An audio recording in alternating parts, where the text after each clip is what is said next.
আজকে ছিল একটা নেমন্ত্রণ। নেমন্ত্রণটা ছিল আমার বরের অফিস কলিগের মেয়ের অন্নপ্রাশন। তো তাদের বাড়ি গিয়ে ১ম এ আমি তাকে একটু কোলে নিয়ে নিয়েছিলাম। তো সে না সবারই কোলে যাচ্ছিল। কোনো রকম কান্নাকাটি বা যাবো না এরকম কিচ্ছু হয়নি। সবাইকার কাছেই এসেছে আর সবারই একটু হাড় যারা পড়েছে তাদের হাড়গুলো বেশ একটু দেখছে যে কি পড়েছে না পড়েছে গলাতে। তো যাই হোক তারপর একটু ঘুরে দেখতে দেখলাম এই রাজহাঁসটা কি সুন্দর লাগছে না? তো সেখানে আমরা কি খেয়েছি না খেয়েছি সেটার একটা ছোট্ট ভিডিও শেয়ার করছি। তো ১ম এই ছিল লেবু সালাড আর পনির পাসিন্দা চাটনি। তারপরে এলো গরম, গরম ভাত, ভেজ ডাল আর শুক্তো। এসব খাবার খেতেই এলো এঁচোড়ের তরকারি।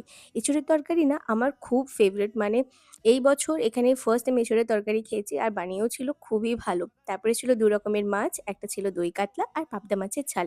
তো দই কাতলাটা খাওয়ার পরে না পাবদা মাছের ঝালটাও আমি নিয়েছিলাম কিন্তু খেতে পারিনি, পেটটা একটু ভরে গেছিল। তো তার জন্য আমি আমার বরকে দিয়ে দিয়েছি। ওর খুবই পছন্দ পাবদা মাছের ঝাল। তারপরে খেলাম পাঁপড়, চাটনি, মিষ্টি দই, ২ রকমের মিষ্টি। আমি একটাই নিয়েছি। দেন খেলাম হজমোলা। চলো